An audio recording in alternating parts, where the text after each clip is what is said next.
Kiza shama soko veno jendi. Assalamu alaikum wa rahmatullahi wa barakatuh. Chikumi katonyeze 5 embuti kizikwe nkwaniriza mchiri atabara. Chikumuka katonyeze munana masakane chinda muka katonyeze mukaga mbalala. Banange mbaniriza mchiri atabara. Oteka teka ne mukama katonda na teka. Chamu kama katonda munange chechitawo. Tutera kutandika sawa eri mwenda naye munange tubadde tutekeddwa okubanga ddala kituufu. Jjukira olunaku olwaleero olunaku lukulu Labour's Day. Olunaku lw'abakozi tubadde tutekeddwa okubanga ddala kituufu message tujifuna okuva eri omukulembeze gw'eggwanga lya Uganda. Emikolo emikulu gibadde na kapiripiti. Saidi zena kapiripiti eyo emikolo gye gibadde tubadde tutekeddwa okubanga ddala kituufu mukwano gwange byonna tubikuwa. Okulembeze gw'eggwanga lya Uganda atugambye okwongera okwagala eggwanga lyaffe. Abantu twongere okubanga tubategeeza twagala eggwanga lyaffe. Abantu mubategeeze bongere okubanga baagala Uganda. Bava ku bano bassekigwanyiza abaagala okubanga batabangula embeera ABCD. Omuntu buli lw'oyagala eggwanga lyo buli kimu kyonna kitambula. Agambye ab'Nakasongola naga nti abange abakalamojja abagenda naga nti muyina ensonga gye mugambye akawunti kakati 226 nti n'agamba katulinde seeke tujja kubanga tubetegeeza nti abantu bagamba kino na kino konze kale kakati kiriza tugende mugali kwosha mu bufunze ate oluvannyuma nsobole okubanga nsosotolo kyenino lunaku olwaleero olunaku luno olw'abakozi Labour's Day balutandikawo mu myaka egyedda naddala nga batunulidde abakozi nti atisita omuntu yandibadde akola essaawa nga 8 olunaku Labour's Day lujaguzibwa okwetoolola ensi yonna yadde nga amawanga okuli America, Bufalansa n'amawanga amalala gaali gajaguza olunaku luno olwa Labour's Day nga mu nnaku ez'enjawulo paka lwe baalonda baga nti tulonde olunaku ng'ennaku z'omwezi lumu omwezi ogwokutaano abantu basobole okubanga bajaganya oba bajaguza olunaku luno olw'abakozi. Muyogoyoge bakozi bannange wonna gy'oli gy'osinzira okubanga mukwano gwange owuliriza ekiri atabaala yoga munnange kati katugende mu gaali kwosha.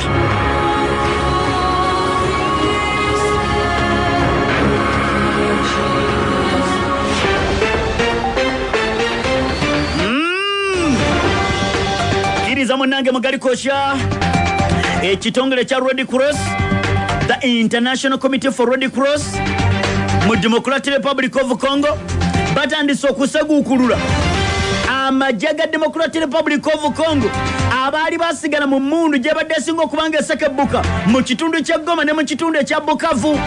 Amajje ga Congo time etuuse ne baganadduka mu bibira tegajja kuwangalira eyo ne gasalo ne ganti bannange tukkiriza ekitongole kya Red Cross kisobola okubanga kiseguukulula bapiganaje wabadde bapiganaje ba Democratic Republic of Congo nga gye bali eyo mu bwalo obw'enjawulo tebakyasobola kubanga batambula anti munnange omuyekera wa M23 kasita akukwata ku kabaka weddemu kakati nengere mmotoka eza Red Cross zigezako kubanga zitwala bapiganaje agali amajje mu kitundu kino eky'Egoma Bukavu nga kati time etuuse ng'ekitongole kino kye kiteekeddwa okubanga kibafulumya bananga tabutukuba bananga tabututta kati abayekera ba M23 jjukira mu mwezi ogwa January omwaka guno nga gutandika bagamba ekimala emmundu negenda maaso n'okubanga mukwano gwange esekebbuka era ogenda okukakana ng'ekibuga ky'Egoma kiri mu mikono gy'abayekera ba M23 ekitundu ekya Bukavu kakati amajje ga Democratic Republic of Congo obadde oyinza okwebuuza nti gali luddawa kubanga n'ekisaawe ekyennyonyi ekisangibwa Bukavu abayekera bana ba M23 bakisalako ne baga tetwetaaga kakati nnyonyi yonna eka wansi nesituka tekyagyetaaga kati bapiganaje olw'okuba nti okuva mu kitundu kino ekya Goma ogende Kishasha wawanvu nnyo amajje gasigala nga gali stranded nga tegalinaako wakudda. Olwaleero nengere emmotoka ez'ekitongole kya Red Cross zijjudde bapiganaje babatwala bate n'omuyekero okuba ekikopo kakati babajja mu North Kivu babatwale mu kibuga Kinshasa basobola okubanga munnange batasobola mu bwabwe olutuukidde olunaku olwaleero nga mu kitundu ekya North Kivu ne South Kivu genda ku kibuga eky'Egoma abantu abasuba mu 45 be baafa omuli abakyala omuli abaana n'abantu ba bulijjo n'abakuuma ddembe. Kati olunaku olw'enkya ng'ennaku z'omwezi 2 omwezi ogwokutaano bano bagenda kwongera okubanga mukwano gwange batuula balabe butya sizifayo wesobola kubanga wali naye amajje go gabadde tegalina ngeri kiki gafulumamu awo nga abayekera ba M23 babazingako basaze ono bagamba nti okay kali kakati no byonna munange ng'obiwulira South Africa tennaba kubanga esirika wakati mu kubanga erwanirira bannansi ba Palestine abasangibwa mu Rwanda lwe Gaza. Waliwo ebbaluwa eyaweereddwa kooti ya International Court of Justice mu kibuga Hague. Bano nga bagamba nti kooti eya International Court of Justice eyongerwa okutunuulira nkaliriza ebikola bya Isiraeli byokola mu Rwanda lwe Gaza. Abantu bangi bali stranded, tebalina mmere, tebalina ddagala. Isiraeli yagaana obuyambi okubanga buyingira. Kati International Court of Justice etandise okuwulira ebiri mu bbaluwa ya okuva mu South Africa. Kiki kye bagamba? Bagamba nti ebikolwa ebikoleddwa abaana nga badaga tebalina kyakulya, tebalina kyakunywa. Waliwo endagaano ze twakola nga tututte wakati wa Qatar ne Egypt ne America. Wabewo obuyambi bw'emmere oba emmotoka esobola kubanga ziyingira zitaasa obulamu bw'abannansi ba Palestine abali mu Rwanda lwe Gaza. Mawanga g'abasiraamu gasirise. South Africa egamba bannange ebigenda mu maaso n'okubanga bikolebwa si bituufu. Twetaaga kooti y'ensi yonna eyongere okukangavvula Isiraeli. Galikosha kakati no munange njogera bino gompuliriza Buyindi egaddewo boda yayo. Buyindi egaddewo obwengula bwayo. Tekyakiriza nnyonyi kakati ziba mu Pakistan kibuga Islamabad zoolekera mu kibuga New Delhi ekya Buyindi. Pakistan egaddewo boda yayo egambe tetukyasobola kubanga tukkiriza Buyindi egamba tetukyasobola kukkiriza nnyonyi yonna eva Pakistan oba nnyonyi y'amagye oba y'abantu ba bulijjo abantu abadde bakozesa route eve Pakistan mu kibuga Islamabad boolekere mu Buyindi babagambe kikafu ekigweggala mberi ko tekyasobola kubagulirawo boda waggulu mu bwengula egaddewo obwengula bwayagambye nti Pakistan musula mu bulirwe mu obwenkolagana n'abayeekera. China nayo bwetu tennaba kubanga etuula abakungu nnengera minisita avunaanyizibwa ku nkolagana n'amawanga amalala owa China bw'atyo munnange agambye bali mabega w'eggwanga erya Iran mu nteeseganya ezigenda mu maaso ku kusinziira ku minisita avunaanyizibwa ku nkolagana n'amawanga amalala wa China Wangi yagamba tuteekeddwa okubanga ddala kituufu tutunulira Iran kikyegamba era enteekateeka zonna eziri wakati wa Iran ne America indirect talks. Omuchina agamba nti kituufu naffe tuzitunulira tulabe ki kyonna ekisoboka. Nabwe ekiro tutunulidde nga tulaba embeera yonna esoboka wakati wa America ne Iran. Instead of government tugende tusanyewo ebyokulwanyisa bya Iran ABCD twongere okubanga tutuula n'ekitongole kya Atomic Energy Agency bongere okubanga batunula balabe uranium wa Iran gwekubye ddala wabulabe basuwa bulabe naye Omuchina agamba Omumerica wali sisobola kubanga nsengula. Galikosha 10-5 Kampala ne 16-8 Masaka Bukedde Fama omuziki sonsomola.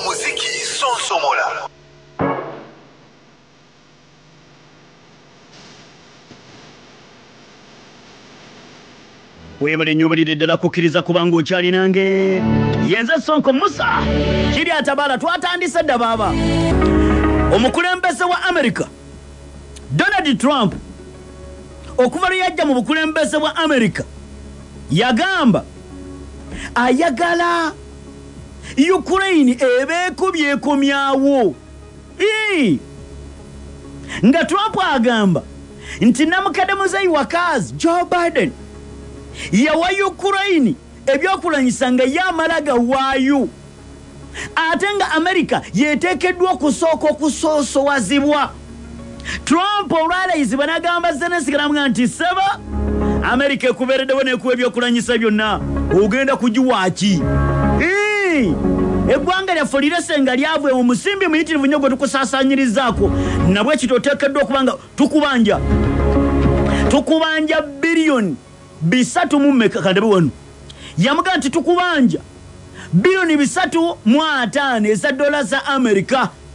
Zelensky n'atandika okukankana naganti bannange Joe Biden bwe yali atuwa ebyokulwanyisa tiyatugamba nti atuwola nti oli yagenze kakati nze ndi mu kintu nze ndi mu ofiisi era ogenda okukkaka n'amugamba nti nkulaba eggwanga lyo lirimu ebyobugagga eby'omu ttaka Zelensky ng'amanyi nti bya muniino ng'amanyi nti byakusaaga n'amugamba mbiraba era bw'oba oyagala Amerika ekwongera ebyokulwanyisa baako kyokola era ogenda okukkakana nga talina kyakola n'atandika okwesigalizaawo Amerika saba n'akwatamu n'aweera ebyokulwanyisa byonna ebya Amerika ebibadde mu pipeline ebigenda mu Ukraine n'agamba Poland kubanga Poland yeggwanga erisuza ebyokulwanyisa eri amawanga ageegate mu mukago ogwa NATO n'abaga nti mubiyimirize nga Zelensky amanyi nti byakusaaga ogenda okukkakana nga biyimiridde akokokakokaawo omurasha naye n'akakosa omukisa n'asooka butula Ukraine emizinga olwaddaki Zelensky naga nti nzikiriza tujja kwogera bwe yagenda mu Amerika mu mwezi ogwokubiri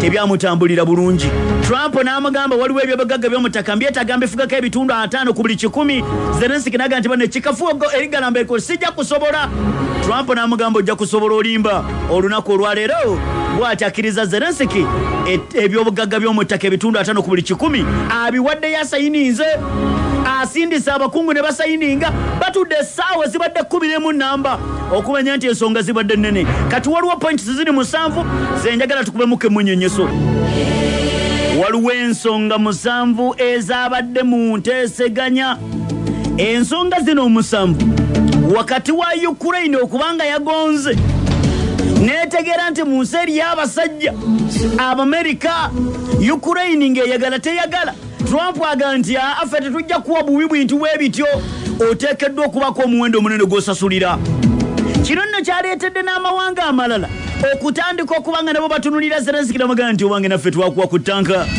naffe twakuwa ku byuma kakati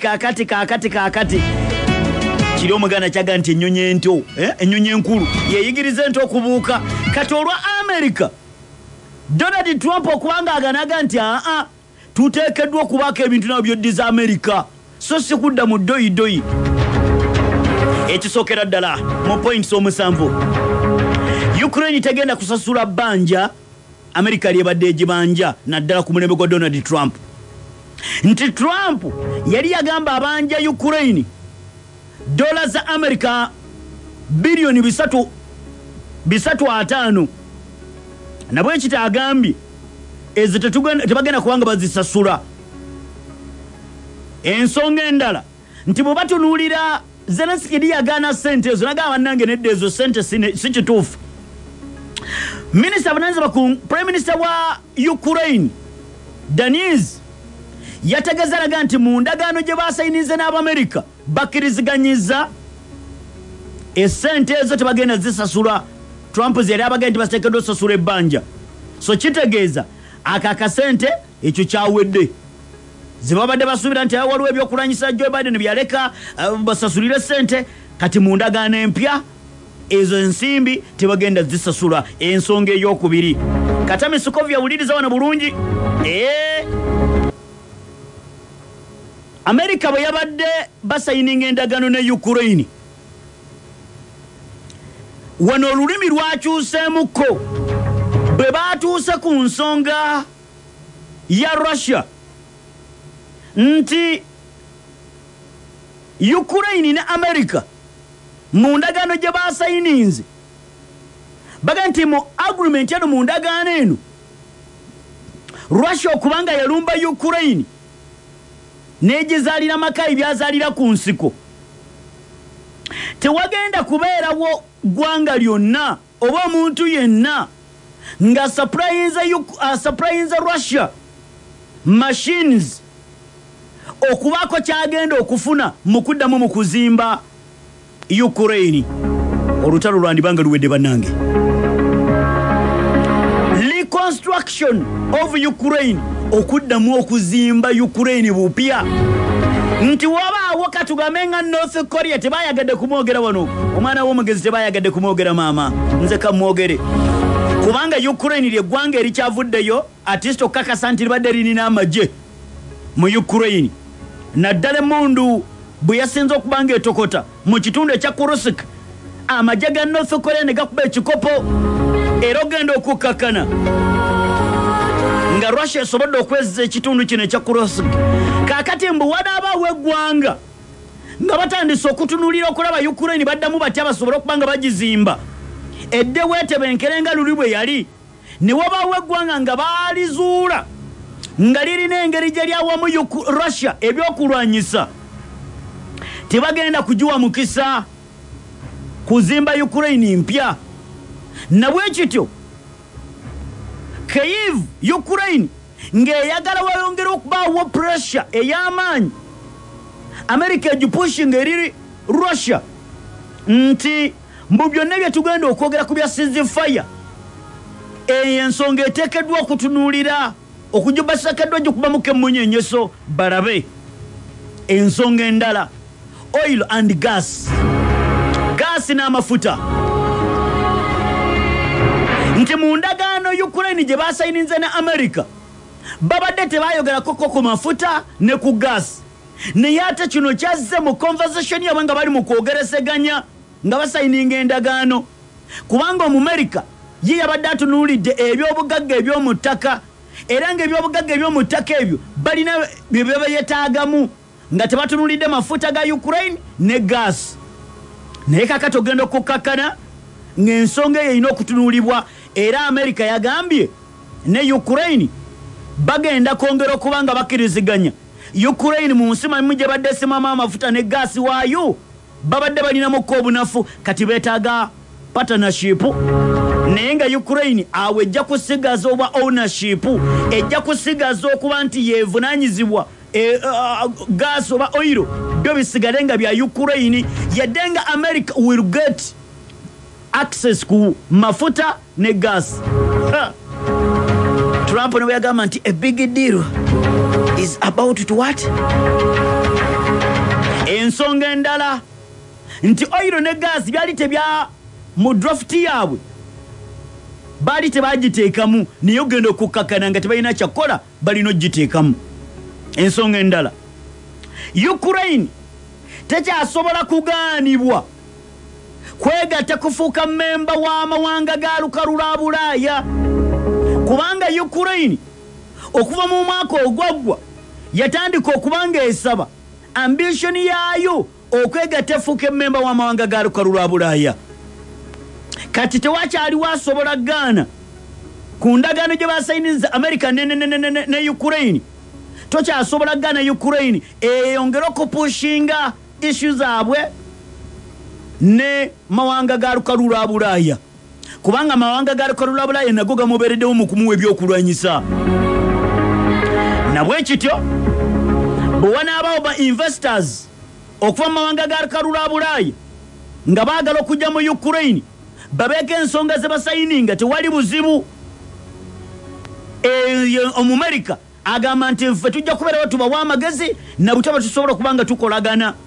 Amerika nega nti ekyo tetukinako buzibu. Ukraine bw'oba oyagala kufuuka mmemba w'amawanga ga lukalu lwa Bulaaya, eyo ensonga gyongera gipushinga, tetulina buzibu n'ensonga eyo, kubanga Ukraine ebadde kino gyekisaba bulijjo ng'eyagala esobola okuba nga ejoyininga amawanga gana ga lukalu lwa Bulaaya. Nabwe kityo musajja mukulu Omumerika, Amerika yagambye nti negotiation zonna ezinaabeerawo wakati w'amawanga ga lukalu lwa Bulaaya ne Ukraine in good faith, America ejja kubeerawo mu bikwatagana mu bya technology, investment, transfer of investment, technology, amawanga ga lukalu lwa Bulaaya n'abala basobola okujja Ukraine esobola okuba nga eddawo, kubanga omusajja tagirese kyekimu.